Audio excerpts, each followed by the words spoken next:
Ako ang inyong Lolo Pael. At ako naman si Kabanong. At ito ang aming kwento.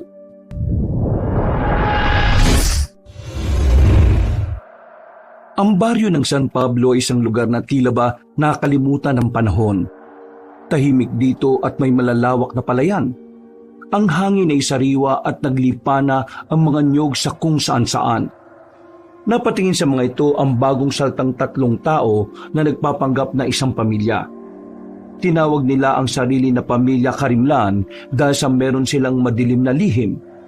Dumating sila sa nasabing baryo sakay ng tricycle. Yan na lang po, Manong. Sa may lumang bahay na kahoy.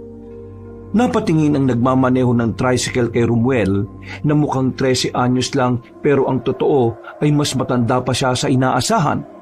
Ito kasi ang nakamit niyang sumpa bilang isang duhang. Ang duhang ay isa sa mga pinakakakaibang uri ng lumang aswang. Kapag nagpapalit ng anyo, ay malapaniki ang itsura, pero ang likuran ay katulad ng sa kamelyo na may 2 umbok. Ito ang dahilan kaya sila tinawag na duhang.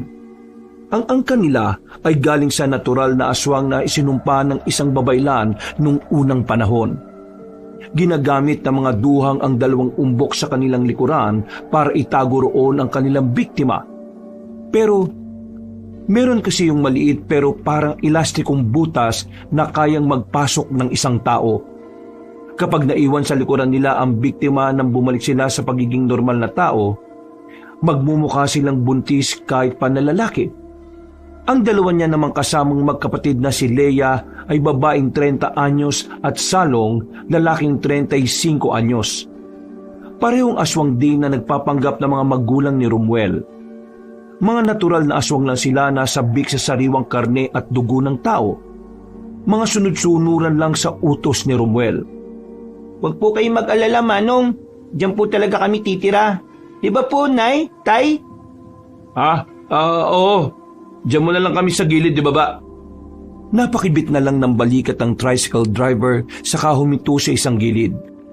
Pagbaba nila ay nagbayad kagad si Leia ng 50 pesos. Pag-alis ng sasakyan ay sabay-sabay nilang pinagmasdan ang nasabing bahay. Kitang-kita sa mukha ni Romuel ang pagkadismaya. Sinamaan niya ng tingin ng 2 alagad.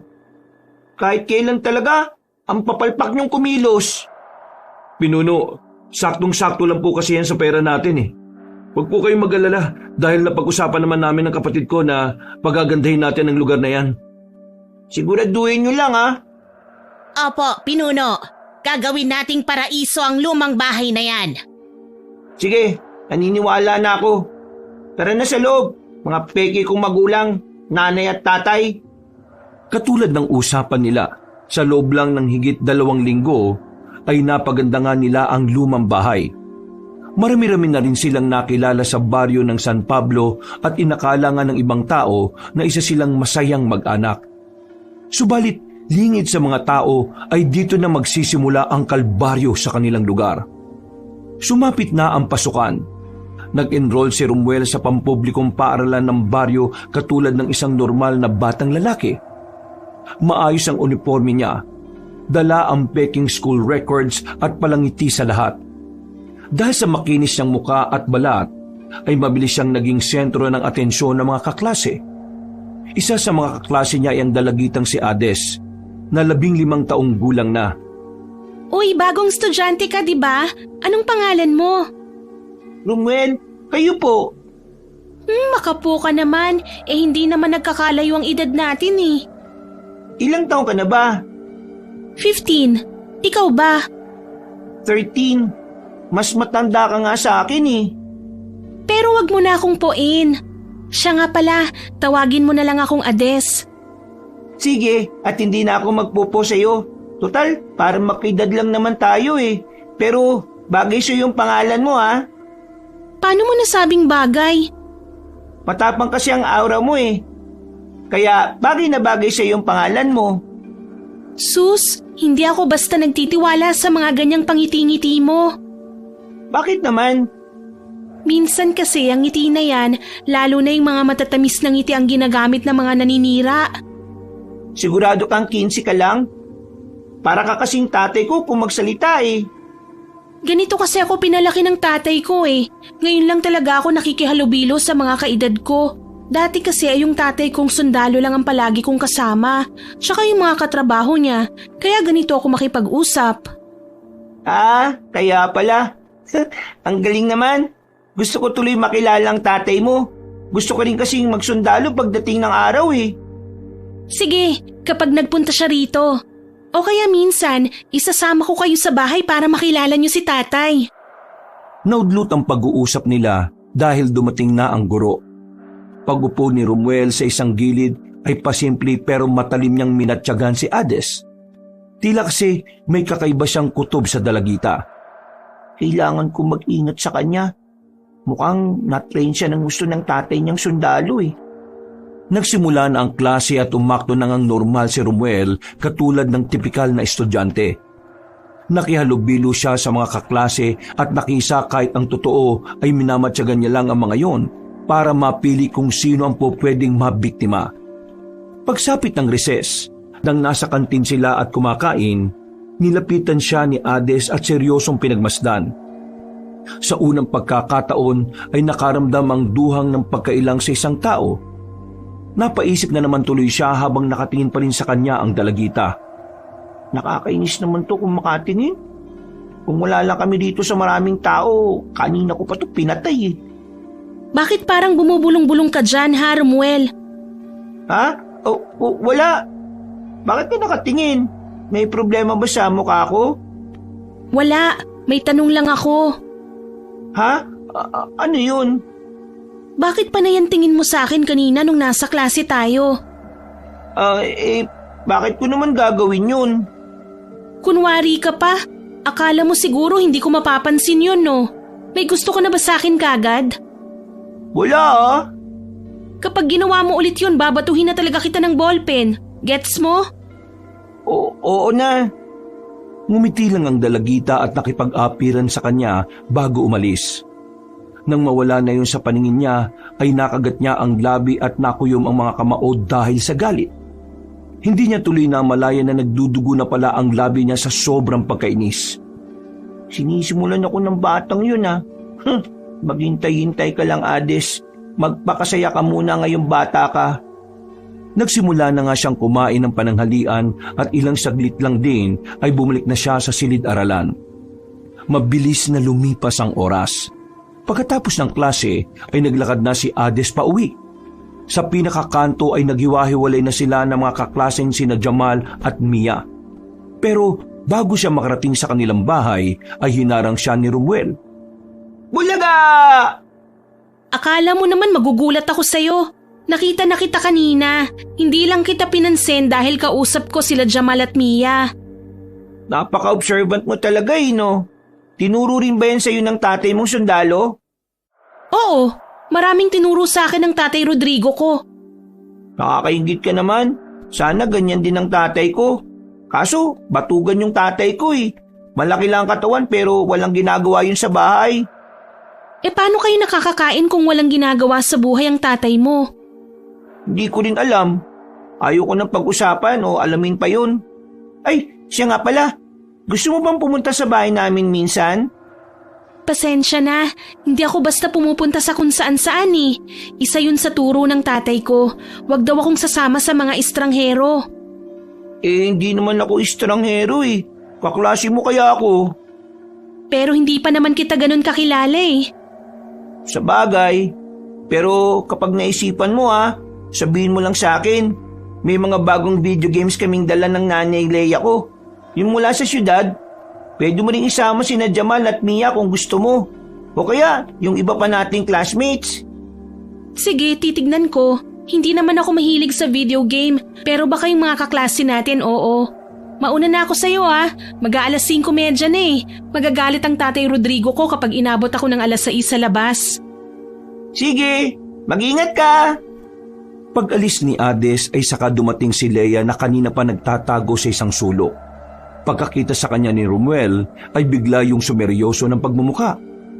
Nakita mo yung babaeng yon? Matalino siya at magaling. Bukod dun masarap ang amoy ng karne at dugo niya. Pero mahihirapan tayo sa kanya. Kaya nga po, Pinuno. Susundan ko na ba siya para matyagan? Ako nang bahala sa kanya. Pagtuunan niyo ng pansin yung kilos ng mga tao sa lugar na to para malaman natin kung paano tayo kikilos. Mag-iingat lang kayo dahil merong sundalo dito na mukhang veterano. Tatay siya ni Hades. Kaya pala masyado rin siyang mapag-obserba sa paligid.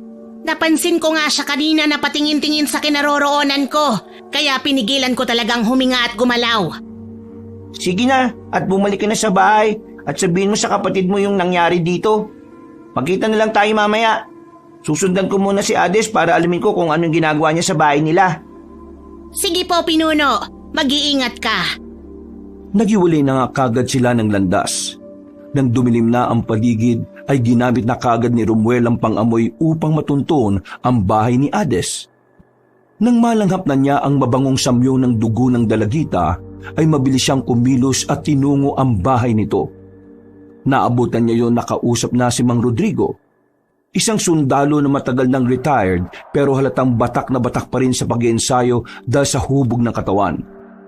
Nasa isang silid yun at nag-aayos ng mga koleksyon niyang kutsilyong mga ginamit na noon sa pakikidigma. O anak, kumusta ang araw mo ngayon sa school? Bakit parang tulala ka dyan? Anong iniisip mo, ha? Tay, may bago kong kaklase. Maganda yung kutis niya. Oy, bakit? Crush mo yung bago mong kaklase? Hindi po, no? Oy, anong meron sa kaklase mo? Bakit mo ba siya nabanggit? May napansin po kasi ako sa bagong kaklase namin, kay Romuel. Kung kutob yan, makinig ka sa sarili mo. Pero huwag kang basta kumilos o gumawa kagad ng hakbang, ha? Obserbahan mo muna at gamitin mo yung mga itinuro ko. Alamin mo kung ano yung napapansin mong kakaiba sa kanya, saka ka gumawa ng hakbangin. Kaya nga po. Yun lang ba? Opo. Siya. Magbihis ka na at kakain na tayo. 5 minuto lang tayo maghahaponan pagkatapos mong magbihis kaya bilisan mo, ha? Yes, sir, yes! Pagkatapos sumaludo ng dalagita, ay nagmadali na nga siya sa pagpunta sa kwarto para magbihis. Nanatili naman si Romuel na nagtatago sa isang sulok habang nakamasid sa kanila.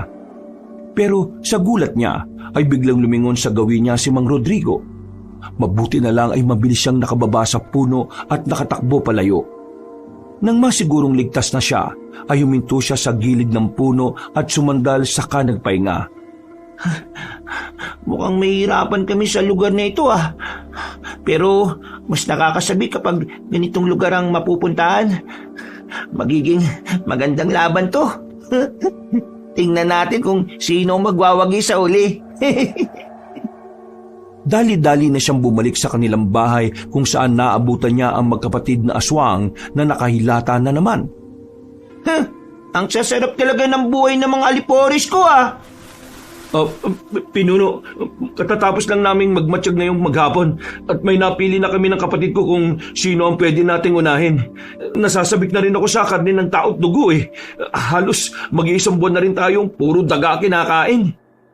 Umilata ka lang dyan para mamatay ka sa gutom. Teka, sino ba yung nakikita niyong pwede nating gawing unang biktima sa badyong to? Ang pangalan niya, Pinuno, ay Jamal. Kilala ko siya. Kaklase ko siya sa paaralan. Kung ganon, Pinuno, mapapadali ang puntirya natin sa kanya. Wala namang problema. Pero matalik na kaibigan siya ni Hades Siguradong kapag may nangyaring masama sa kanya, ay hindi titigil ang babaeng yun para makuha ang hustisya. Alam naman namin, Pinuno, na kayang-kaya mo siya. Malamang. Anong laban sa akin ng isang bata? Pero hindi siyang iniisip ko Ang iniisip ko, yung tatay niyang sundalo.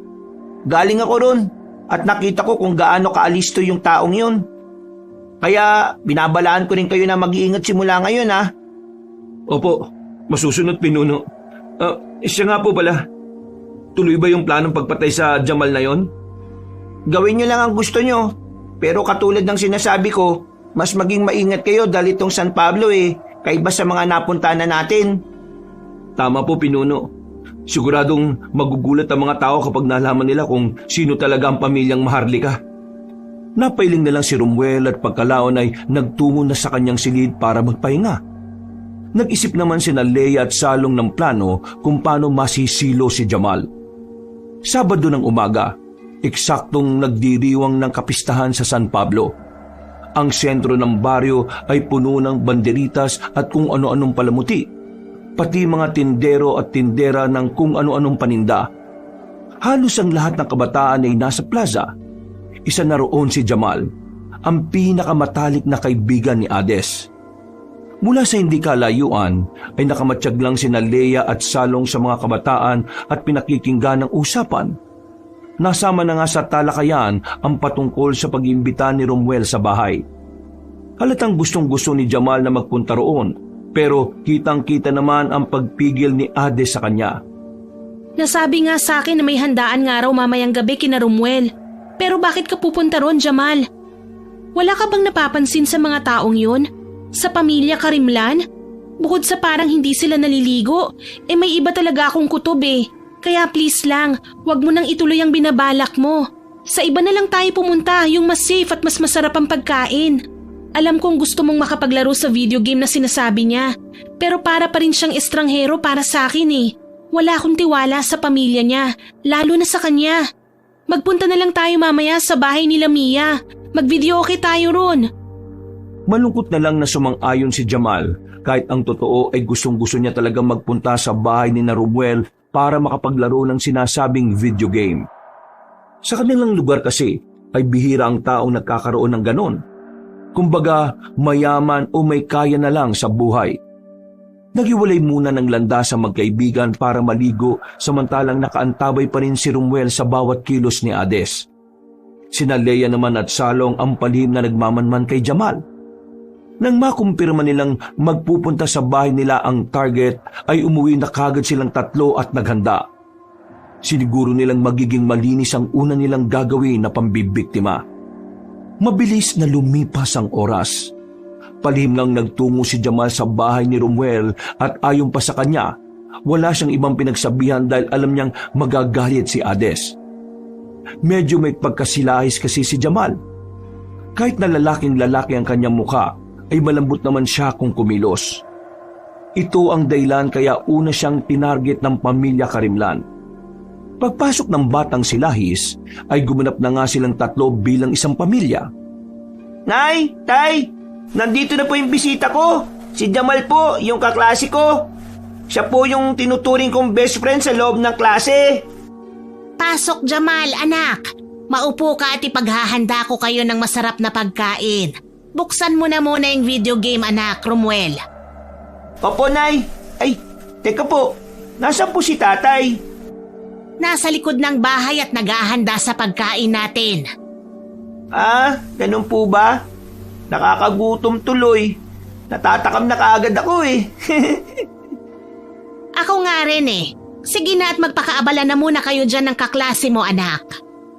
Nagtungo na nga sa kusina si Leia habang sina Romuel at Jamal ay naiwan sa sala para maglaro ng nasabing video game. Tuwang-tuwa at libang na libang ang silahis na lalaki. Walang kamalayan sa panganib na naghihintay sa kanya. Sa paglipas ng oras ay dumating ulit si Leia dala ang masarap na pagkain at may kasama na itong palamig na inumin.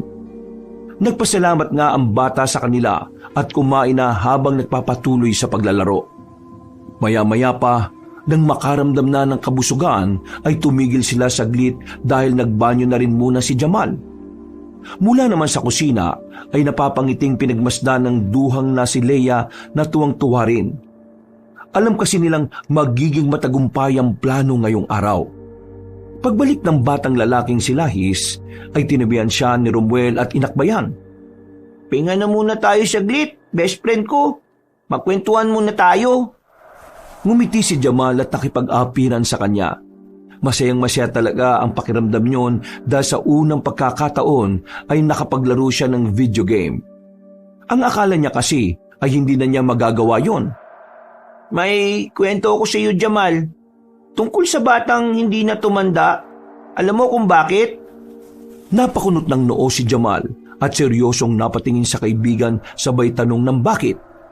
Ngumiti naman si Romuel at muling sumagot. Kasi hindi siya tao. Sasakmali na sana niya ang kaklase ng walang ano-ano ay makarinig siya ng malakas na boses sa labas. Pagsilip ni Leia sa bintana ay nakita niya si Hades at isinisigaw ang boses ni Jamal. Dahil doon ay naantala ang plano. Sumilip din kasi kaagad ang lalaking si Lahi sa bintana. Nakita siya kaagad ng babae kaya wala nang nagawa si Romuel kundi ang pasimpleng mapaismid na lang. Hinahanap ka na sa akin. Tara na dahil pupunta tayo sa bahay ni Mia. Magtatampo yun kapag hindi ka nagpunta ron. Nakalaro ka na naman siguro ng video game kaya sapat na yon. Nagpaalam na nga si Jamal sa pamilya Karimlan na ramdamang pagkainis dahil sa pagkabitin ng kanilang plano.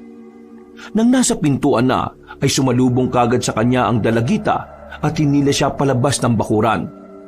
Nagmamadaling tumakbo silang dalawa palayo sa bahay habang nakatinglang si Romuel na napapakuyom na ng mga kamao. Pagkarinig naman ni Salong sa mga nangyari ay tumalon siya palabas at hinabol ang dalawa. Pero mabilis din na mga yon na tila nawala na lang na parang bula. Pagbalik niya ay nagwawala na si Romuel na kitang-kita sa mukha ang galit. Pinuno, pasensya na dahil hindi ko sila nahabol. Wisit na babaeng yun. Sinusubukan niya talaga pasensya ko ah. Sige lang, magpakasaya ka ngayon. Marami pa namang oras para masilo ko kayo eh. Ano pong gagawin natin ngayon, Pinuno? Ano pa ba? Di manguli ka na muna ng mga daga. Damihan mo ah, para kahit papano mabusog naman tayo. Wala mo namang bibiktima ng tao hanggat wala ang hudyat ko. Hindi pa sa atin pumapanig ang kapalaran at kailangan lang natin maghintay ng tamang panahon. Sinunod na nga ni Leia at Salong ang kanilang pinuno. Nang hunting sila ng mga daga at ito muna ang ginawa nilang pamalit sa naudlot na sanang masarap na hapunan. Sumapit ang Lunes, bumalik sa eskwelahan si Romuel na tila walang ekspresyon sa mukha at walang bakas ng kagulumihanan. Si Leia at Salong ay naroon din na kunwaring hinatid siya bilang magulang. Nang makita niya sina Hades, Jamal at Mia ay napapangiti niyang nilapitan ang mga yon at kinausap. Isinantabi niya ang matinding pagkainis kay Hades dahil kailangan niyang umaktong normal para hindi siya mahalata. Oh, kumusta kayo, Jamal? Masarap yung luto ng nanay Leia ko, no? Nandun siya oh. Nalimutan mo kasing magpasalamat nung Sabado kasi nagmamadali kayong umuwi Pero okay lang naman yun. Lumapit nga si Jamal kay Leia at Salong para magpasalamat at tumingi na rin ng tawad dahil sa pag-uwi niya ng nagmamadali. Pakunwari namang naintindihan ng dalawang aswang ang nangyari. Pero ang totoo ay takam na sila sa lalaking si Lahis. Hades, Mia, kung may pagkakataon kayo, sama kayo sa bahay para makapag-video game tayo para maranasan nyo rin yung saya nun. Tingnan niyo si Jamal, tuwang-tuwa. Hindi naman ako mahilig sa mga video game na yan Mas gugustuhin ko pang magtanim ng kamote. May maganda pa akong magagawa at makakatulong pa ako sa mga magulang ko. Grabe ka naman sa akin. Parang sinabi mo na wala akong itinutulong sa mga magulang ko Ikaw ang nagsabi niyan. Tara na, Jamal, Mia. Pumasok na tayo sa loob dahil darating na si Ma'am Reyes. Napasimangot na lang si Romuel sa inis dahil sa inasal ng dalagita. Mas lalo lang nadagdagan ang pagnanais ng magawan yun ng masama. Pagsapit ng hapon ay palihim ngang minatyaga ng batang aswang si Hades. Nang nasa liblib na bahagi na sila ng daan ay sinubukan niya yung takutin. Gumawa siya ng kakaibang huni dahilan para mapahinto si Hades at magpalinga-linga sa paligid. Sino yan? Alam kong hindi yan huni ng isang hayop. Wala pa ako naririnig na ganyang huni ng ibon dito sa San Pablo. Kung sino ka man na nananakot, tumigil ka na dahil hindi ako natatakot sa'yo. Talaga lang di ka natatakot sa akin. Tingnan mo itong gagawin ko ngayon. Unti-unting binago ni Romuel ang kanyang mukha. Nagmalapaniki siya at saglit na inusli ang ulo sa mayabong na puno. Pagkatapos noon ay nagpakawala siya ng nakakakilabot na tunog dahilan para mapalingon sa gawin niya ang dalagita. Nang makita ni Adis ang ulo ng malaking paniki, ay napatras siya sa gulat. Ito kasi ang unang pagkakataon niyang makakita ng ulo ng paniki na tila kasing laki na ng sa normal na tao. Hindi pa nakontento si Romuel. Pinumulan niya ang mga mata at saka muling nagpakawala ng nakakakilabot na huni. Dahil doon ay tumakbo na si Adis na takot na takot. Tawa naman siya ng tawa nang mawala na ang dalaga sa kanyang paningin. Lumabas ang lalaking aswang sa puno at saka tumalon pababa. Oh, akala ko ba matapang ka? Partida, hindi ko pa pinapakita ang tunay na anyo ng isang duwang. Baka maimatay ka sa takot kapag ginawa ko yun. Sinundan na niya ulit ang dalaga hanggang sa makarating sa bahay nito. Doon ay mas maingat na siyang nagmatsyag dahil alam niyang malakas ang pakiramdam ni Mang Rodrigo. O anak, bakit pawis na pawis ka? Tumakbo ka bang pauwi? May tinatakasan ka ba, ha? May nakita po kasi ako tayo doon sa liblib na daan. Malaking ulo po ng paniki. Parang kasing laki ko na nga po yun eh. Tapos po nakakatakot yung huni niya. Parang halimaw. Baka po aswang na yun, tay. Nanood ka na naman siguro ng horror documentary kagabi, ano?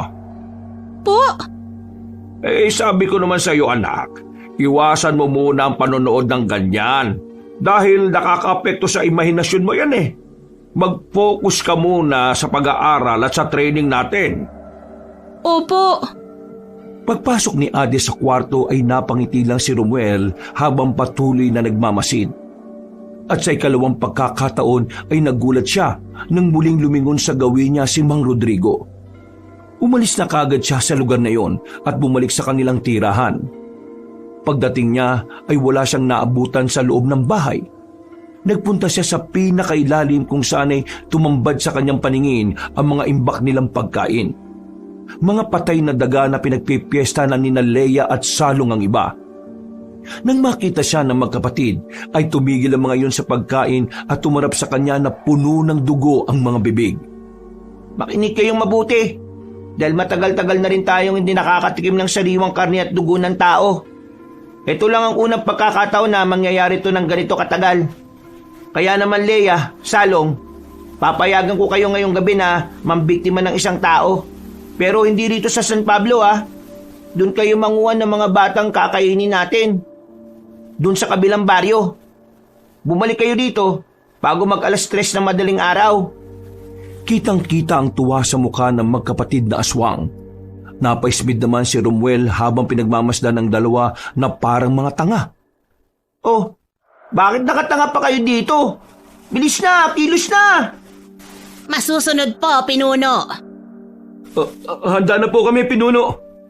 Sabay na nagpalit ng anyo bilang aswang ang magkapatid at dali-daling ng hunting ng makakain nila sa kabilang baryo.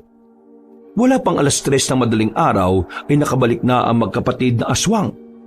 Pinagsaluhan nila ang patay na katawan ng isang batang lalaking bangkay. Dahil doon ay napunan nito ang mga kaluluwa nilang uhaw sa sariwang dugo at karne ng tao. Kinabukasan at sa mga nakalipas na araw ay umugong ang balita patungkol sa 2 kabataan na nawawala. Dahil doon, inalarmahan ng mga estudyante na mag-ingat at huwag magpupunta sa kung saan-saan. Biyernes ng hapon, tahimik ang buong klase habang tinatapos ni Ginoong Sario ang leksyon sa araling panlipunan. Seryosong nakatingin si Adis sa labas nang pinagmasdan siya ni Romuel habang bumubulong. Malapit ka na. Maghintay-hintay ka lang. Nang matapos na ang klase, ay naiwan doon ang grupo ni Romuel, Ades, Jamal at Mia dahil sila ang cleaners. Habang naglilinis ay nagmamatsyag-matsyag ang batang aswang sa labas. Naririnig niya kasi ang ibang usapan ng mga estudyante patungkol nga sa mga nawawalang kabataan sa kabilang baryo. Iba-iba ang haka-haka nila. May nagsasabing kinidnap na mga nagbebenta ng lamang loob. Meron ding nagsasabi na natangay ng kulto. Ang ilan naman ay sinasabing kinuha para patayin dahil iaalay ang dugo sa ginagawang bagong mall sa kabayanan. Pasimpleng napangiti lang si Romuel sa mga kwento pero ang nagpatigil sa kanya ay nang marinig ang usapan ni na Hades, Jamal at Mia. Ayon kasi sa dalagitang anak ng sundalo ay hindi malayong aswang ang dahilan ng pagkawala ng mga kabataan sa katabi nilang baryo. Lumapit tuloy ang batang aswang at nakisali sa usapan. Bakit mo naman nasabi na aswang ang gumawa nun? Yun yung napapanood ko sa dokumentaryo ng katatakutan sa TV. Subukan mo kasing manood o makinig sa Aswang True Story ni Pamela Clamil at ni Kabanong. Malalaman mo kung paano kumikilos ang mga aswang. Mahilig ka talaga manood ng mga ganyang katatakutan, no? Kaya ka nasisita ni Tatay Rodrigo mo eh. Imbis na mag-focus ka sa pag-aaral at pagtitraining kung ano-ano inatupag mo. Teka, paano mo nalaman yan ha? Ha? Kasi Anong ano ha? nakikita ko lang sa mga kilos mo. Bakit? Ikaw lang ba yung marunong mag-obserba sa kilos ng mga tao? Hindi porkit sundalo ang tatay mo, kayo lang ang pwedeng makagawa nun. Ay naku, bahala ka na nga dyan. Lumayo na kagad si Romuel at pakunwaring nagtapon na ng basura para hindi na siya magisa ni Hades. Alam niyang nagkamali siya matapos madula sa pananalita, kaya pilit niyang ikinalma ang sarili. Hanggang sa makakita siya ng nag-iisang estudyante. Hindi na siya nag-isip pa ng oras na yon. Sinakmal niya kagad ang kaawa-awang lalaki. Hanggang sa mawalan to ng buhay. Iniwan niya ang bangkay nito sa basurahan at tinabunan na lang. Pagkatapos noon ay dumiretso na siya ng pag-uwi. Kinabukasan ay nabulabog ang buong eskwelahan dahil sa bangkay ng estudyanteng biktima kagabi ni Romuel. Kinilala yung si Jeric, isang first-year student. Dahil sa nangyari ay pansamantalang nagsara ang paaralan. Isang linggo yun bilang paggalang na rin sa namatay. Nagkaroon din kasi ng masusing investigasyon ang mga alagad ng batas. Pinuno, kayo po ba yung gumawa na sa estudyante? Di ba, pinagbabawalan nyo kaming gumawa ng ganong bagay? Tapos, kayo naman po palang susuway. Aray! Yan naman ang babatok eh. Huwag mong husgahan kaagad ang pinuno. Siguradong may nangyari kaya niya nagawa yon. Pinuno, nabuko ba kayo ng estudyanteng yon kaya niyo siya pinatay?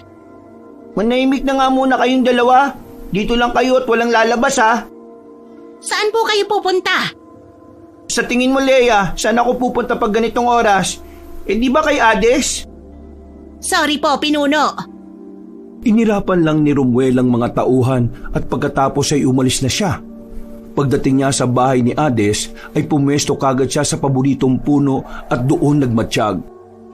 Nang mapalingon siya sa kaliwa kung saan naroon ang silid ng dalagita, ay nakita niya nga itong tila abala sa pagsusulat. Para makita kung ano yon, ay pinatalas niya ang mga tingin at tumutok ng maigi sa sinusulat ni Hades. Mga palatandaan ng pagiging aswang.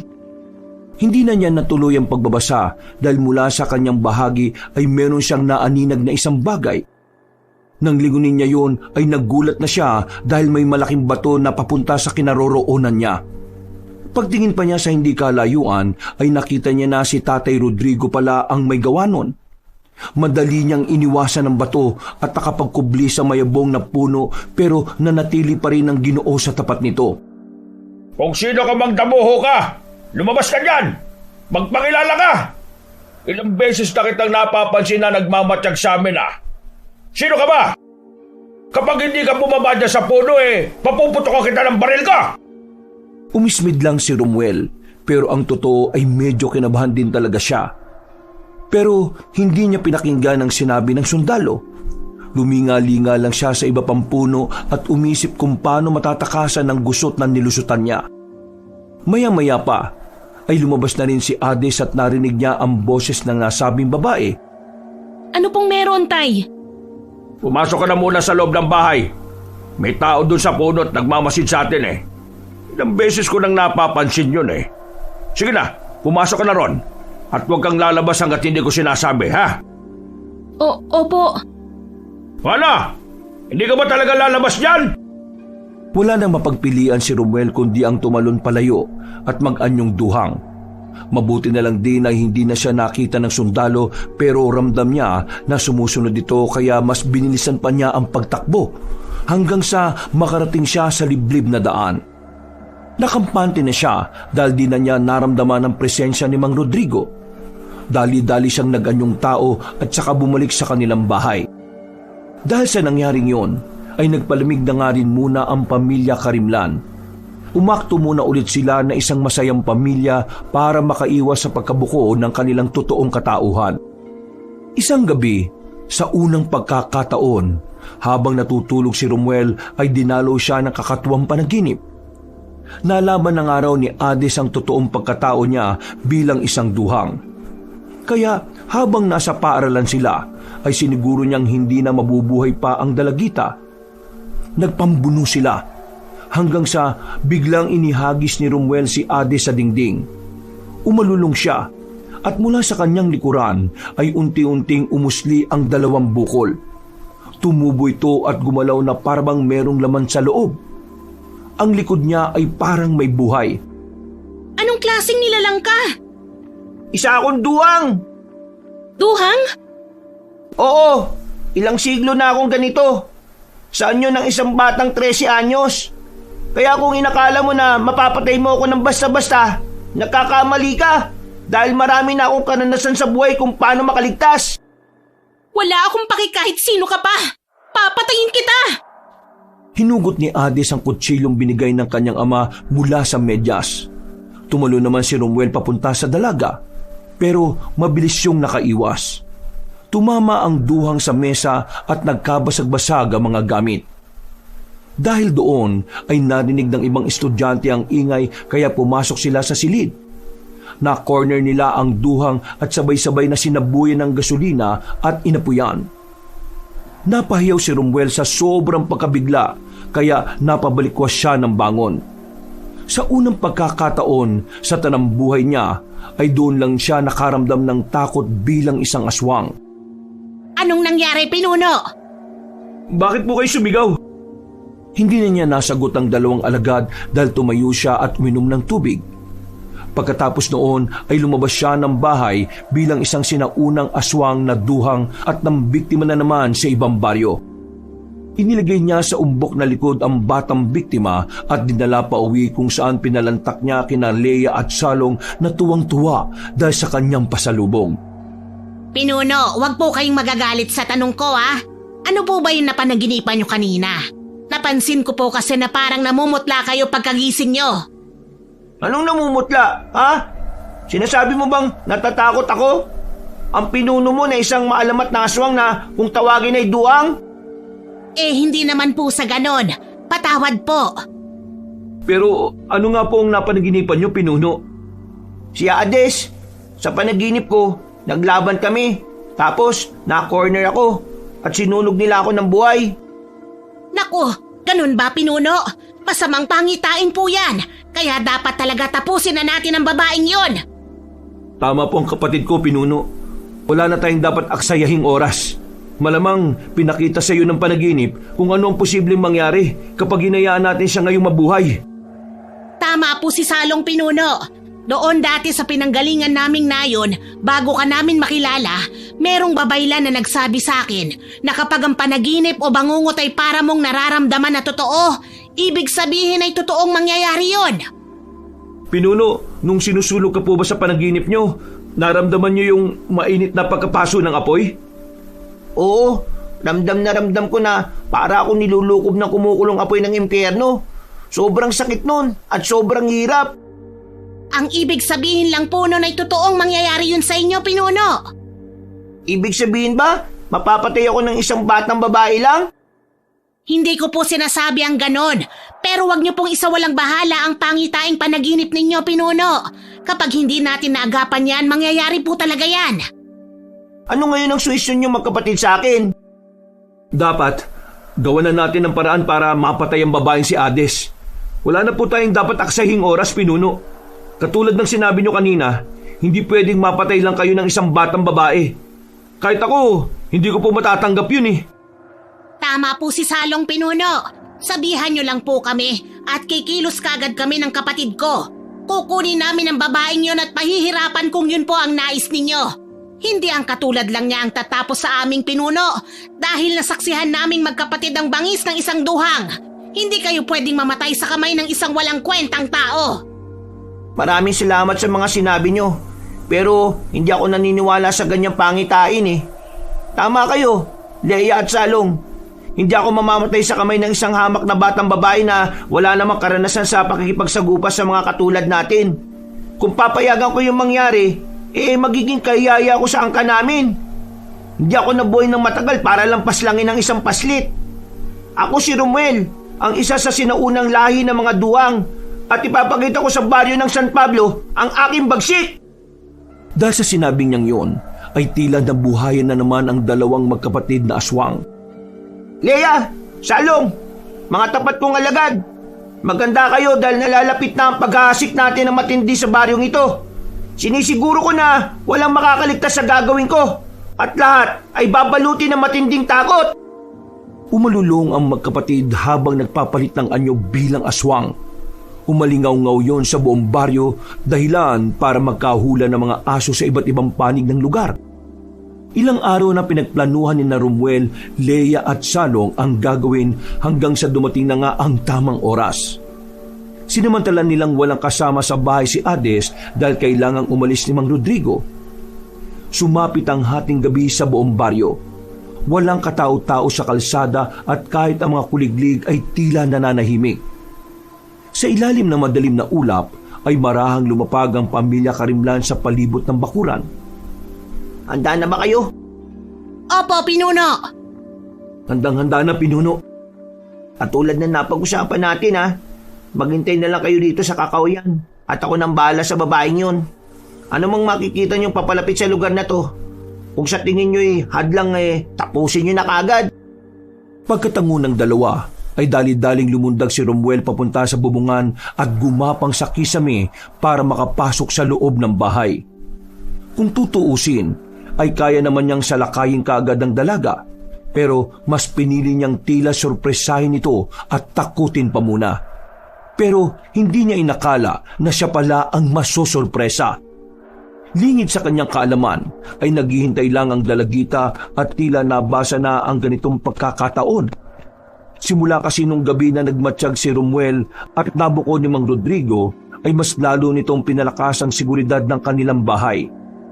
Pagdating sa kusina ay kaagad pinagana ng batang aswang ang malakas niyang pangamoy. Doon niya mas nakumpirma na nag-iisa nga lang talaga si Hades. Wala siyang kasama. Sino ang siraulong tatay na iiwanan ng anak na babae sa bahay gayong alam na nilang may mga pagkawala ng mga kabataan na nangyayari? Masyadong malaki ang tiwala ng sundalong yun sa anak niya. Pero hindi nila ako maiisa, dahil isa akong sinaunang aswang na duwang. Marahan na siyang naglakad papunta sa kwarto ng dalagita at nang nasa harapan na siya nito ay lumanghap siya ulit. Naamoy niya ang sariwang karne at dugo noon kaya nakaramdam siya ng pagkatakam. Wala na siyang inaksayang oras. Malakas siyang sinipa ang pinto na kaagad na nabuwal. Nang papasok na siya ay ganun na lang ang kanyang pagkagulat dahil may mabilis na palasong bumulusok palapit sa kanya.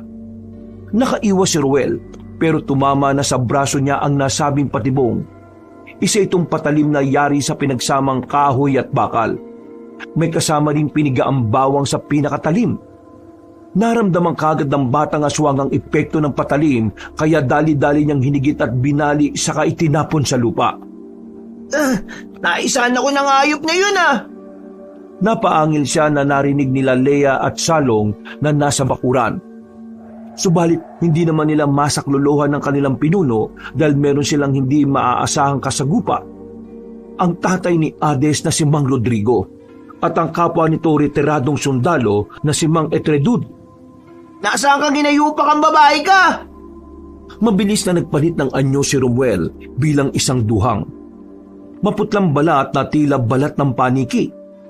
May dalawang umbok sa likuran na parang sa kamelyo pero may butasyon na tila humihinga. Matutulis sa mga ngipin na mas lalong nagpahalimaw sa kanyang dating. Mula sa likuran sa labas ng silid ay sumulpot si Hades at sinipa ang duhang na dumaus-us papasok sa loob ng kwarto. Pagkatapos noon ay merong kinalabit ang batang babae na matigas na tali sa isang silid. Dahil doon ay magkakasunod na bumulusok ang mga palaso na nasa loob ng kwarto kung saan naroon ng aswang. Naiwasan man ni Romuel ang iba pero dahil sa dami nito ay hindi niya naman natakasan ng ibang patalim. Pinagtatatanggal niya ang mga bumaon sa kanyang katawan dahil sa kakaibang init at sakit na nararamdaman. Pagkalaon ay galit na galit siyang hinarap ang dalagita na nakatayo lang sa harap ng pintuan. Yan pala ang totoo mong muka. Nakakaumay.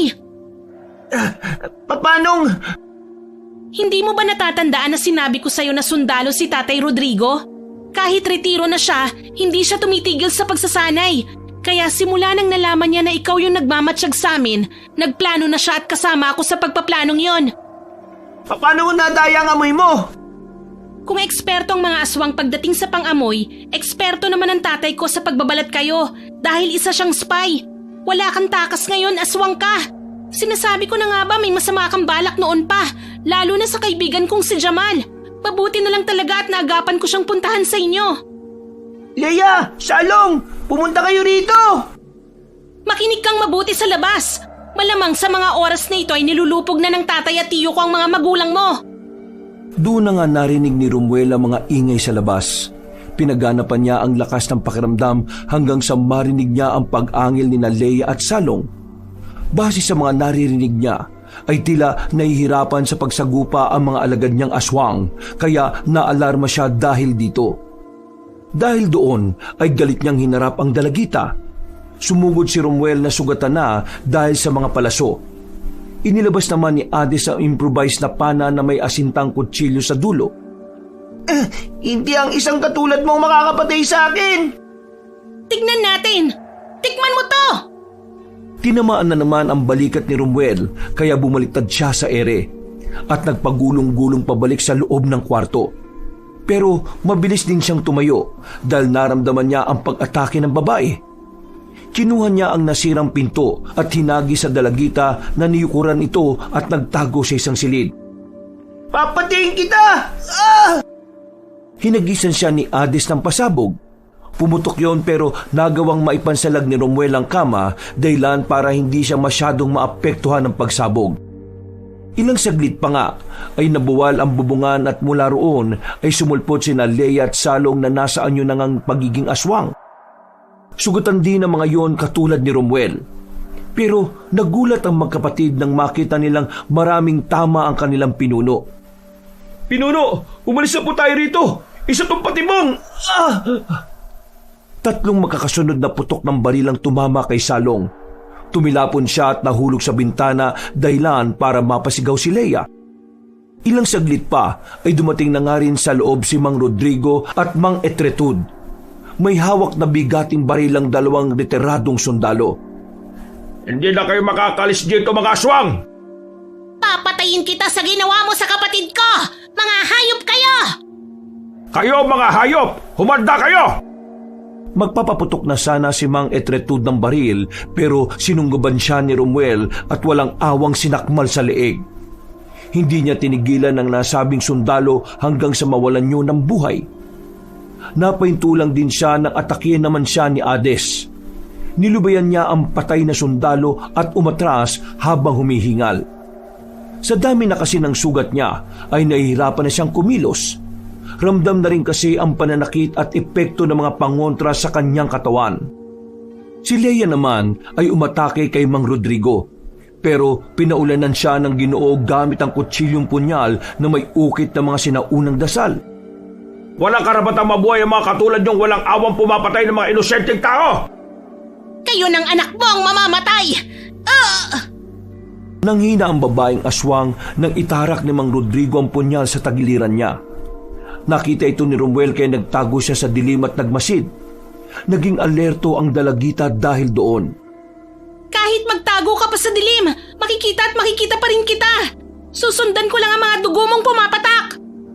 Sige, hanapin mo ako, Hades! Kung kaya mo! Matapang ka at hindi natatakot sa dilim, ha? Humanda ka sa akin! Hindi talaga ako matatakot sa dilim dahil ako ang liwanag na bubura sa mga katulad nyo. Tumalon si Romuel mula sa likuran at binukan niya ang tila butas ng malaking umbok sa likod niya. Sasalakay na sana ang dalagita pero nagulat siya at natigilan matapos makita ang hindi inaasahan. Si Jamal na nabiktima na rin pala nila kanina pa bago pumunta roon. Dahil doon ay napatras siya sa sobrang pagkabigla. Nagulat din kahit si Mang Rodrigo na hindi rin inaasahan ang pangyayari. Ano? Bakit kayo tumahimik na mag-ama? Ha? Sige, subukan niyo pa akong atakihin at gagawin ko ng pansalagang katawan ni Jamal. Inilabas niya yon mula sa likuran at binitbit habang tila naliligo sa malagkit na likido. Gumagalaw-galaw pa si Jamal. Sinyalis na buhay pa ito, pero hinang-hina na. Dahil doon ay mas lalong nag-alala ang mag-ama.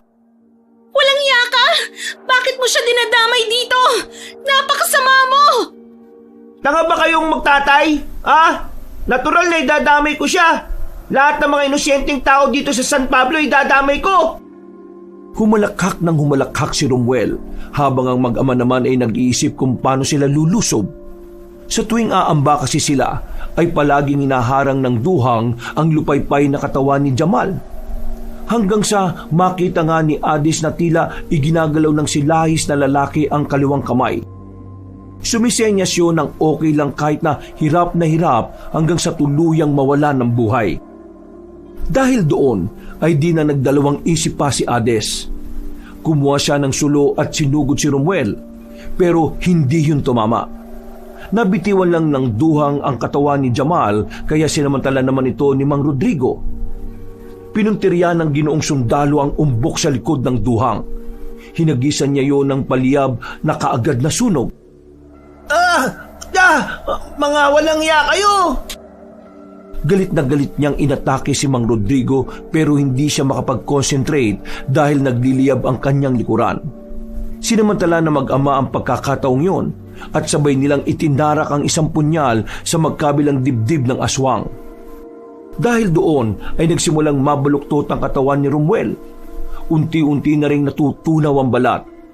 Ang mga mata niya ay nanlabo at ang malakamelyong umbok sa likuran niya ay bigla na lang sumabog sa hangin. Sa isang iglap ay bumalik sa anyong bata si Romuel na sugatan at naghihingalo. Nang tatapusin na siya tuluyan ni Mang Rodrigo ay may kung anong tila kidlat na bumulusok.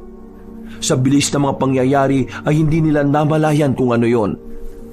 Nagulat na lang sila dahil wala na ang katawan ni Romuel at Lea. At paglingon ni Mang Rodrigo sa binata ay nakita niya si Salong na buong lakas na tumatakbo palayo sa lugar na yon. Itay, tumatakas na po sila! Hindi po sila pwedeng makaalis, Itay! Pinatay po nila ang kaibigan ko! Pinatay nila si Jamal kaya dapat din po silang mamatay! Sinentro pa ni Adis ang natitira niyang palaso pero pinigilan na siya ng kanyang ama. Hindi na rin siya nagpumilit sa huli dahil alam niyang masasayang lang din ang gagawin niyang yon. Sigurado akong hindi na mabubuhay ang duhang na yon. Napayak na lang si Ades na kaagad nilapitan ng kaibigan na wala ng buhay. Makalipas ang ilang minuto ay dumating ang iilang mga tao kabilang na ang mga opisyal ng baryo. Dinala si Jamal sa pagamutan sa pag-asa ni Ades na maisasalba pa ang kaibigan. Mabilis na kumalat ang masamang balita na iyon sa buong baryo, lalo na ang tungkol sa pamilya Karimlan na mga aswang pala. Dahil sa pangyayaring yon ay gumuho ang paniniwala ng mga mamamayan na payapa ang San Pablo. Labis na nalungkot si Ades dahil sa sinapit ng matalik niyang kaibigan. Pakiramdam niya ay nabigo siya na may pagtanggol ang mga mahal niya sa buhay. Mabuti na lang ay pinalakas ni Mang Rodrigo ang loob ng anak para magpatuloy. Anak, Ades, hindi mo kailangan magmukmuk at malungkot dahil hindi mo kasalanan ang nangyari kay Jamal. Ang lahat dito sa baryo ay biktima ng pamilya Karimlan. Niloko nila tayong lahat eh. Pero ikaw, malinaw na ginawa mong mas ligtas ang lugar na ito. Pero hindi ko pa rin po nailigtas ang kaibigan ko, Itay. Hindi lang naman si Jamal ang tao dito sa baryo. Nandyan si Bia at ang iba pa. Marami ka pang matutulungan. Hindi pa tapos ang laban kaya ayusin mo ang sarili mo at magpalakas ka, anak. Salamat po, Tay. Yumakap ang dalagita sa kanyang ama at doon ay mas lalo siyang umiyak hanggang sa tuluyang gumaan ang kanyang pakiramdam. 3 linggo makalipas ang bangungot dahil sa pag-atake ng duhang ay bumalik sa dating ayos ang Barrio San Pablo. Naging tahimik ulit pero ang katahimikang bumabalot ay hindi bunga na kapayapaan, kundi takot. At isang milagro nga na may tuturing ang nangyari dahil nakaligtas si Jamal sa bingit ng kamatayan. Pero matinding bangungot pa rin para sa lalaking si Lahis ang nangyari. Sa tuwing kukumustahin kasi siya ni Ades, ay palagi niya lang sinasabi na naririnig niya pa rin gabi-gabi ang boses ni Romuel. Lalo na ang malademonyo nitong halakha. Sinabi lang ng dalagita na hindi na babalik ang nilalang na yon kahit ang totoo ay wala pa rin silang kasiguraduhan sa bagay na yon. Nanatili na lamang din kasing tahimik ang mag-ama pagkatapos ang engkwentrong yon. Nang sinabi kasi nila sa punong baryong si Ginoong Roberto ang tungkol sa nangyari, ay tinawanan lang sila. Karamihan sa mga taga-baryo ay hindi naniniwala sa duhang at iba pang aswang. Pag-uwi ni Ades ay nadatnan niyang nagbubuklat ng lumang aklat si Tatay Rodrigo. Meron kasi silang lumang aklat at ayon sa Ginoo ay ginagamit daw yun ng mga ninuno nila noon. Bago kasi magsundalo ay nag-aral ng medisina ng halos lahat ng kanilang kanununuan. Pero kakaibang pamamaraan ng medisina ang kanilang ginagawa. Nang makita ng dalaga ang nasabing libro ay kinuha niya ito at ipinakita sa ama. Tay, ano po ito? Isa sa librong pamana ng ninuno ko yan. Mga kwento ng mga sinaunang aswang, mga nilalang ng dilim at mga babaylan. Bakit po meron tayo nito? Hindi ko rin alam, anak. Nakita mo naman na ngayon lang ako pumasok dito sa aklatan sa tagal ng panahon. Pero ang tanda ko nga, manggagamot o nag-aaral ng kakaibang medisina o panggagamot ang lolo ko. At naalala kong may nabanggit noon na duhang dyan sa libro. Kaya hinanap ko yan. Ano pong nabasa niyo, Itay? Ayon dyan sa aklat, ang mga duhang ay hindi natural na aswang. Sabi nga po, di ba ni Romuel ay mga sinaunang aswang sila? Hindi lang yun, anak. Ang duhang ay isa ring sumpa Kanino po galing? sa isang babaylan. Babaylan? Sa ninuno po ninyo? Hindi ko rin alam Pero ayon sa librong yan, ay 1,000 taon na ang nakalipas. Ang mga duhang ay dati mga tao na nagtaksil sa tribo. Kinulam sila para hindi mamatay sa oras pero naging alipin naman sila ng sariling gutom. Talaga po? Oo, anak. Ang sabi diyan, sa paanan ng isang bundok sa timog Katagalugan ay may tribo ng mga manggagamot na pinamumunuan ng isang matandang babaylan. Isang araw may 3 magkakapatid ang nagtungo roon na nagtangkang kunin yung batong anito. Ang sagradong bato ng kapangyarihan. Ano naman po yung batong anito na yon na sinasabing sagradong bato ng kapangyarihan? Hindi nilagay dyan sa libro pero mukhang mahalaga siya at banal sa panahon na yan. Sinabi kasi nung matandang babaylan na masama ang ginawa ng 3 magkakapatid dahil binuksan nila ang isang lagusan. Hindi rin tinukoy dyan kung anong lagusan, anak. Kaya wag mo na rin itanong. Ano pa pong nangyari, Itay? Hindi nga nakinig ang 3 batang yon. At nang masira nila ang selyo, nilamon sila ng kadiliman at isinumpa. Nagkaroon sila ng pakpak, balat ng paniki, at mga umbok sa likod kung saan nagiging sisidlan ng kanilang mga biktima. Mula noon silang 3 nagpalipat-lipat na ng anyo, pangalan at lugar para makaligtas sa kaparusahan. Sila si Pumuel, Kumuel at Rumuel. Romuel? Kung ganun ay matagal nang nabubuhay ang taong yun? Oo, anak. Yun ay dahil sa sumpa. Pero nung araw ding yun pinuksa sila ng mga babaylan. Pero nakatakas nga si Romuel at nabuhay siya hanggang sa... Hanggang sa ngayon? Huwag ka na mabahala, anak. Dahil pinatay na natin sila. Nakita mo naman kung paano natin sila pinuksa 1 buwan ang nakalilipas. Ayaw ko pong makampante, Itay. Lalo na't hindi natin nakita na talagang napuksa sila. Ano ang palagi kong sinasabi sa iyo, Ades? Kung kutob yan, makinig ka sa sarili mo. Pero huwag kang basta kumilos o gumawa kagad ng hakbang. Obserbahan mo muna at gamitin mo ang mga itinuro ko. Alamin mo kung ano yung napapansin mong kakaiba at saka ka gumawa ng hakbangin. Naiintindihan ko po, Itay.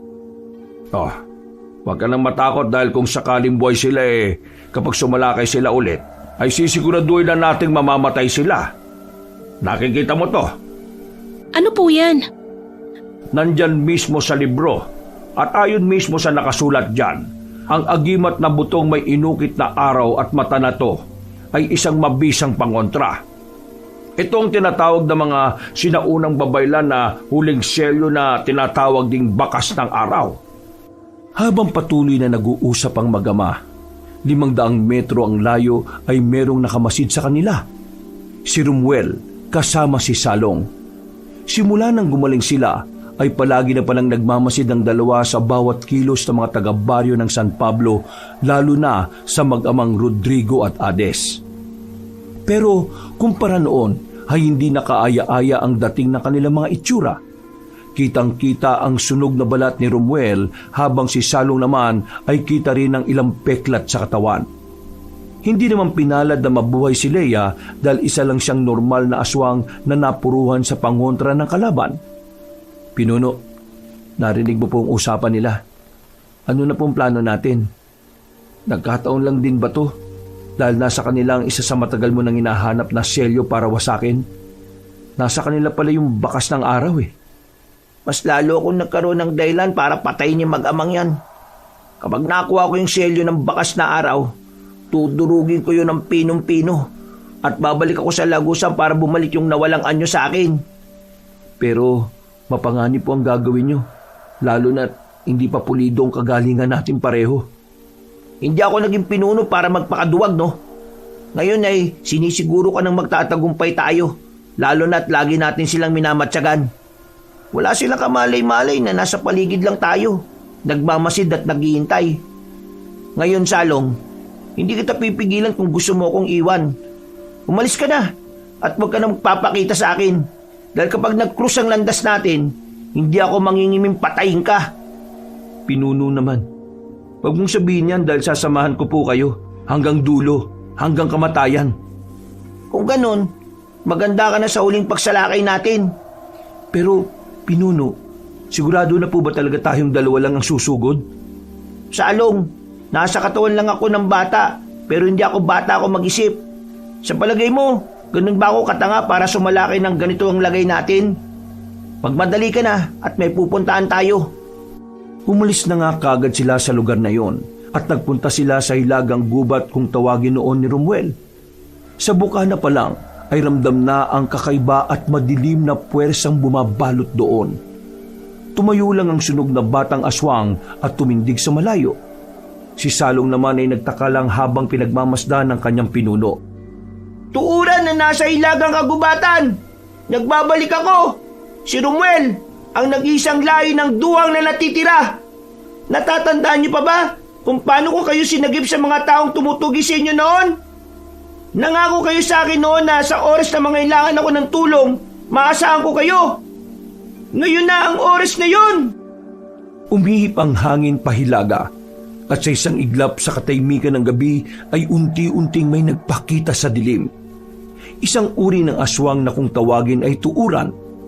Ang mga tuuran ay kalimitang makikita sa mga kabundukan. Tinawag silang tuuran dahil sa tuwing sila ay nagpapalit ng anyo bilang aswang ay parang makapal na puno ang kanilang balat. Isa sa mga paraan nila para makapambiktima ay ang paghalo sa mga puno sa kagubatan o kabundukan. Nagpapanggap din silang puno at sa tamang oras ay sumasalakay sila. Grupo sila kung magtrabaho at bihira silang makitang magsulo sa paghahanap ng mabibiktima. Meron silang espesyal na laway na parang dagta na kapag napahiran ka, ilang segundo lang ay mapaparalisa ka na. Nagulat si Salong nang makita ang grupo ng tuuran. Sa totoo lang kasi ay takot siya sa mga ito dahil likas na mabangis ang mga aswang na yon at hindi nakikipagtulungan sa ibang lahi.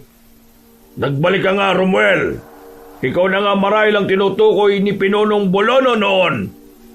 Sino ka? Nasaan si Bolono? Siya ang gusto ko makausap. Patay na si Pinonong Bolono. Napuksa na siya ng mga ngaso sa kanlurang gubat. Ako na ngayon ang Pinonong Tuuran. Kung ganon, sa ngalan ni Bolono na dating pinuno ng mga tuuran sa Hilagang Gubat, hinihimo ko kayong sumama sa akin para sa lakayin ng isang baryo. Tuparin niyo ang pangako niyo sa akin noon. Bakit naman namin gagawin yon? Hindi naman ako kundi si Pinonong Bolono ang nangako sa iyo. Ayaw namin ang kaguluhan. Kaya kung ano man ang pangako nyo sa isa't isa, nabaon na yun sa lupa kasama ng pinalitan kong pinuno. Gusto mo namang mamatay at mapalitan ka kagad? Aruganteng tuuran? Naibang ka na ba? Sa itsura mong yan, halata namang nanghihina ka na at galing sa matinding labanan. Sa palagay mo, maninila! Nagulat ang lahat ng tuuran sa kanilang nasaksihan. Putulang ka ng kamay ng pinunong tuuran matapos yung baliin ni Romuel. At habang nagsusumigaw sa sakit ang hambog na aswang, ay hinagis niya ang naputol na kamay sa harap nilang lahat.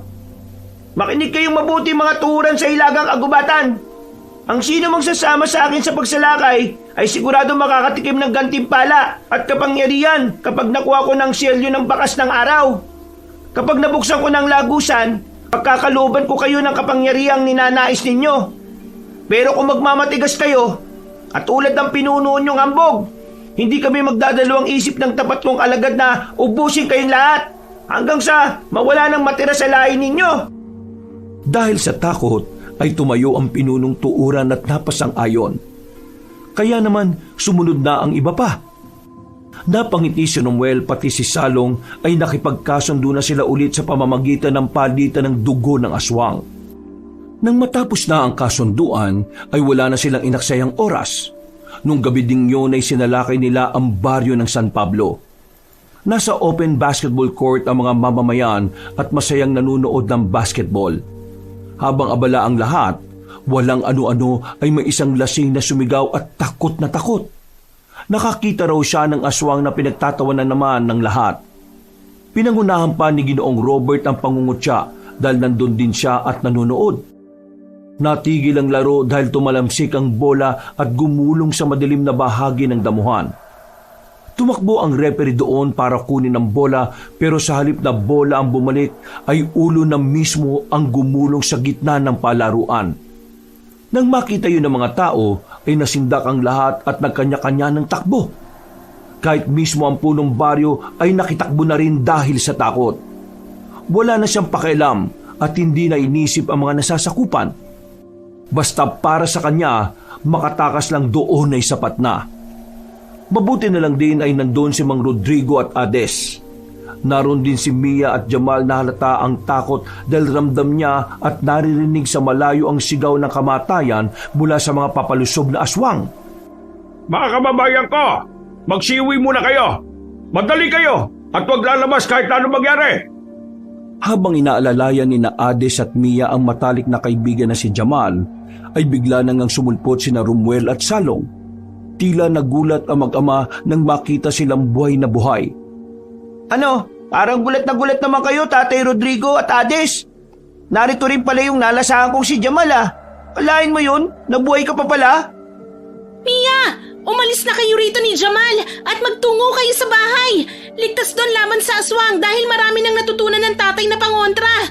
Madali kayo! Sige, tumakbo kayo hanggat gusto nyo dahil hindi kayo makakatakas sa paghiganti ko. Kapag hindi nyo isinuko ang selyo ng bakas ng araw, pahirapan ko at sisirain ko ang buong San Pablo. Paano mo nalaman ang tungkol doon? Tanga ka ba? Malamang alam ko ang tungkol doon dahil yun ang dahilan kung bakit ako nasumpa. Kaya ngayon kukunin at babawiin ko yun. Sisirain ko ang selyo at bubuksan ng lagusan. Hindi ka magtatagumpay. Minsan ka na naming nalupig kaya magagawa namin ulit yon. Tingnan natin.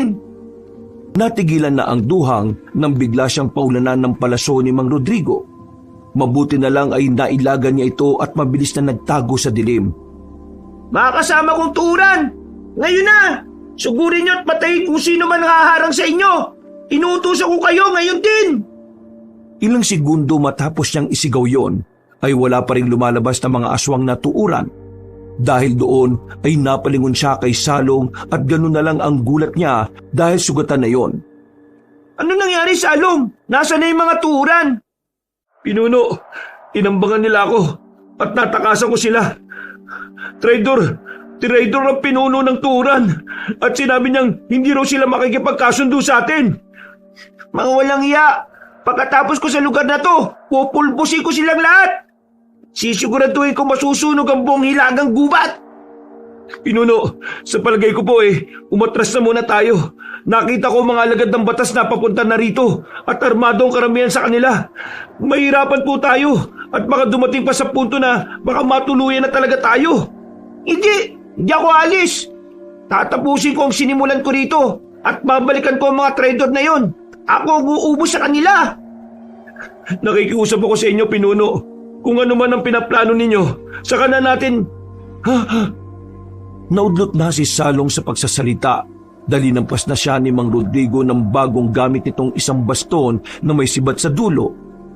Tinamaan ng lalaking aswang pero nakalayo kagad siya, pero bigla siyang tinamaan ng sulo ni Ade sa muka.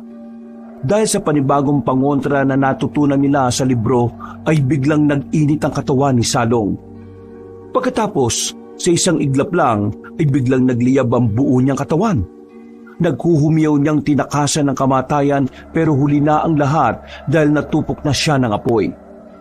Patay siyang humandusay sa sahig habang si Romuel naman ay tila gulat na gulat at galit na galit sa mga nangyayari. Hindi pa nakontento si Mang Rodrigo dahil nilapitan pa niya ang aswang na nasusunog at pinaputukan ng baril sa ulo. Mga walang iya kayo! Papatay ko kayo lahat! Papatay ko kayo! Wala ka nakakampi ngayon, Romuel. Kaya kung ako sa'yo, susuko na ako. Manahimik ka! Papatayin ko kayo at pahihirapan! Pababahain ko ng dugo ang lugar na ito! Kaya umanda kayo! Ikaw ang tumahimik! Hindi mo ba nakikita, ha? Mag-isa ka na lang. Patay na yung nag-iisa mong kasama at naririnig naming nagtraidor sa'yo ang iba pang aswang.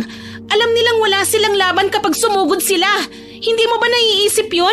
Kung nagagalit ka dahil pinatay namin si Mang Salong, bakit hindi mo naisip yun simula pa lang? Na kapag sumugod kayo rito, mamamatay lang kayo. Sino ka para pangaralan ako? Isa ka lang 15 anyos na babaeng walang alam sa tunay na mundo.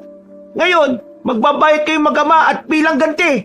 Ang buong baryo ng San Pablo ang pagdudusahin ko. Biglang humangin ng malakas at sa isang iglap, ang anyo ni Romuel ay tila nagsimula ng magbago. Pero bago yun ay nilapitan niya muna ang nasunog ng apoy na si Salong at kinain to ng kanyang likuran. Maya-maya pa nga ay tila nag-umbukan na ang kanyang mukha. Sasalakay nga sana si Mang Rodrigo pero para bang nagkaroon ng malakas na hangin sa palibot ni Romuel. Dala ng matindi niyang pagnanais at galit ay para siyang nakabuo ng maitim at maliit na ipo-ipo. Mabuti na lang ay wala ng tao sa lugar na yon, kaya naman walang napahamak o natangay ng hangin. Ano na pong gagawin natin, Itay? Tandaan mo lang ang palagi kong sinasabi, anak. Kung kutob yan, makinig ka sa sarili mo. Pero huwag kang basta-basta kumilos o gumawa kagad ng hakbang. Obserbahan mo muna at gamitin mo ang mga itinuro ko. Alamin mo kung ano yung napapansin mo kakaiba sa kanya. Tsaka ka gumawa ng hakbangin. Naiintindihan ko po. Hinintay nga nilang mawala ang maliit na itim na ipo-ipong tila lumukob kay Romuel. At nang mawala yon, ay gano'n na lang din ang pagkabigla nila. Imbis na dalawa, ay nagkaroon na ng 4 na umbok sa likuran ng sinumpang aswang. At bawat isa ay humuhugis ng katawan ng mga taong meron na rin mukha. Ang isa ay babae, ang isa ay bata, ang isa ay matanda, at ang ika-4 ay ang mukha ni Romuel. Anong klaseng nilalang yan, Tay? Aswang pa po ba yan? Nakita ko na yan doon sa libro. Hindi yan may tuturing na aswang kundi isa talagang sumpa na nagkatawang tao. Mga walang silbing tao. Ako talaga magiging sumpa sa buhay ninyo. Kaya maganda na kayo mag-ama. Mabilis na sumalakay ang duhang. Nagpalundag-lundag siya sa mga puno at parabang anino na nawawala sa dilim. Naging alerto naman ang mag-ama at nagmasid-masid sa paligid. Ginamit nila pareho mga natutunan sa pagsasanay bilang isang sundalo. At nang umatake na ang sinumpang duhang ay nakaiwas sila. Pero nadapa si Hades dahil sa pagkabigla. Sinamantala yun ni Romuel para puntiryahin siya. Mabuti na lang ay to the rescue si Mang Rodrigo na mabilis na hinatak ang anak at itinayo. Mag-iingat ka at mas maging alerto ka, anak. Mas bumilis po siya, Itay. Oo nga, naramdaman ko nga ang kakaiba niyang bilang kaysa sa nung una. Kaya kailangan din nating ibahin ang pamamaraan natin. Mag-iisip ako ng plano at ikaw naman mag-obserba lang ng husto sa paligid mo dahil nawawala-wala siya sa dilim. Opo. Sige lang, gamitin nyo na ang lahat ng alas nyo dahil hindi nyo matatakasan ng sinasabi nyong sumpa. Ganito kabilis ang sumpang papatay sa inyong magama, kaya kumaway na kayo kay kamatayan. Lulunuri ko kayong magama sa likuran ko bago ko kayo tuluyang kainin. Ang dami mong sinasabi! Etong sayong hayop ka! Muling pinaulan ni Hades ang kanyang palaso, pero dahil sa bilis ng sinumpang duhan ay naiwasan lang ang lahat ng yon. Huminto si Romuel sa mismong ibabaw ng basketball ring at malakas na humalakhak bago tila lumusong sa dilim at nagtago. Umalingaw-ngaw ang malademonyo niyang tawa na tila narinig sa buong baryo. Dahil doon ay natakot ang buong mga taga San Pablo at nagsimula sa kani-kanilang panalangin. Nakaramdam ng kakaiba ang mag-ama dahil tila mas lalong dumilim ang paligid. Nawala ang kaninang buwan at mga bituin sa langit na siyang nagbibigay liwanag sa gabi. Maging ang mga ilaw sa basketball court ay biglang nag-andap-andap. Patuloy na umalingaw-ngaw ang nakasisindak na halakhak ng sinumpang duwang hanggang sa muling bumoses si Romuel mula sa kadiliman. Ngayong gabi na to, matitikman niyo ang pagsik ng pagiganti ng sinumpang duwang. Kapag nakuha ko ang selyo ng bakas na araw, umanta kayong lahat dahil bubuksan ko ang lagusan. Walang iya ka! Napasigaw siyang lumabas sa kadiliman matapos salakayin ng pinunong tuuran. Magkakasunod na pagtusok kasi ang ginawa ng nasabing aswang sa kanyang likuran. Duguan siyang nagpatalon-talon sa puno at saka dumistansya sa lahat. Nagulat naman sina Mang Rodrigo at Hades sa kanilang nasaksihan. Ito ang unang pagkakataon na makakita ng ganong klase ng aswang ng dalagita. Ano pong aswang yan, Tay? Hindi rin ako sigurado pero nakita ko na rin niya sa lumang libro. Isa yata yang ako ang pinuno ng mga tuuran sa Hilagang Gubat. Hindi magpapasako po susunod kanino man. Magbabayad ka sa ginawa mo sa kaliwa kong kamay, Romuel. Traitor kang hayop ka! Ginawa ko naman ang sinabi mo.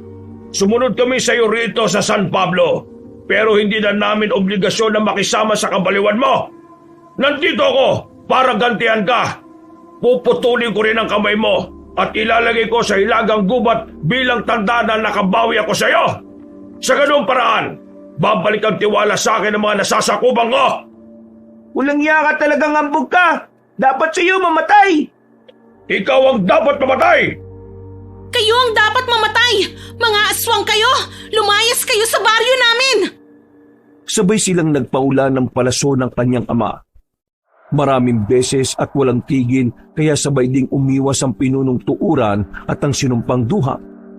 Nang makahanap ng tiyempo si Romuel ay sumalisi siya sa traidor na aswang at saka yung binundol. Sinubukang itukod ng pinunong tuuran ng malatuod niyang kamay pero magkakasunod siyang natamaan ng palaso ni Hades. Dahil doon ay nagliyab ang katawan niya. Kaya siya bahagyang umatras at nagsisigaw sa sakit. At para hindi na gumapang ang pag-apoy ay wala siyang pagpipilian kundi putulin ng isa pang kamay. Nawala na nga ng magkabilang braso ang pinunong tuuran kaya pinagtawanan siya ng husto ni Romuel. Anak, ilabas mo lang ang gibat. Opo, Itay! Walang pag-aalinlangan nang inilabas ni Hades ang pinakatatagong alas. Huminto naman si Romuel ang tagtago sa dilim para pagmasdan kung paano yun gamitin. At nang hawak na ng dalaga ang selyo ng bakas na araw, ay nilundagan niya ang pinunong tuuran na naghuhumiyak pa rin sa sakit na nararamdaman. Itinarak niya sa noon nito ang nasabing pangontra. Umilaw yon at nasilaw ang lahat dahil sa tindi ng liwanag. hanggang sa isang nakabibinging sigaw ng kadidiman ang umalingaw-ngaw na sinundan ng pagsabog. Pagmulat ng mga mata ay wala na sa pwesto ang pinunong tuuran dahil naging abo na ito. Gulat na gulat ang mag-ama sa nakita nilang kapangyarihan ng nasabing agimat kaya agad tong dinampot ulit ni Mang Rodrigo. Nakita niya kasing parang nahilo at nanghinang anak matapos yung gamitin. Sinamantala naman ni Romuel ang pagkakataong yon habang abala ang mag-ama sa pagtulong sa isa't isa. Anak, magmadali ka. Umalis na tayo sa lugar na ito habang wala pang Romuel na yon. Nangihina ka na. Kailangan kitang gamutin sa bahay. Hindi ko kayo hayaang makalis dito ng buhay. Ibigay mo sa akin yung selyo ng bakas na araw. Huwag mo pong ibibigay, Itay. Pakiusap po. Ganito na lang, Rodrigo. Ibigay mo sa akin yan at hindi ko kayo papatayin. Aalis na ako sa lugar na ito at hindi naman gagambala pa. Pero kapag hindi mo sinunod ang gusto ko, hindi lang kayong pahirapan ko, kundi ang buong baryo. Paano ako nakakasigurong tutupad ka sa usapan? Malalaman mo kapag binigay mo sa akin ang selyo ng bakas na araw. Bilisan mo na at huwag mo nang ubusin ang pasensya ko. Itay, wag po. Huwag kayong makinig sa taong... Natigilan na ang dalagita matapos siyang pasimpleng tapikin ng ama sa balikat. Sinyalis na mayroong pinaplano ang ginoong sundalo. Napabuntong hininga na lamang si Mang Rodrigo at inasa na niya ang lahat sa mga plano nila ng anak. Pagkaabot niya ng nasabing agimat, ay sa kanya itinulak si Hades. Tumindig ang dalagita sa abot ng kanyang makakaya at buong puwersang hinagi sa ama ang isang kutsilyong may talim na ginto at hawakang mula sa sungay ng kalabaw. Ha? Sa wakas, hawak ko na rin ang matagal ko nang hinahanap na bagay. Ang selyo ng bakas na araw na matagal nang tinago ng mga babaylan sa amin. Ngayon, magpapayad kayong lahat dahil wawasakin ko na to at bubuksan ang lagusan. Tingnan natin kung mabubuksan mo nga. Oras na para magpaalam ka, sinumpang duhang! Itinarak ni Mang Rodrigo ang nasabing patalim pero naunahan siya ni Romuel. Nasaksak siya ng matalim na kuko sa tagiliran kaya nagulat si Hades sa nangyari. At habang humahalakak ang sinumpang duhang, ay walang inaksayang oras ang dalagita para hindi masayang ang ginawa nilang mag-ama. Kahit nangihina ay tinibayan niya ang kalooban hanggang sa tumalon siya.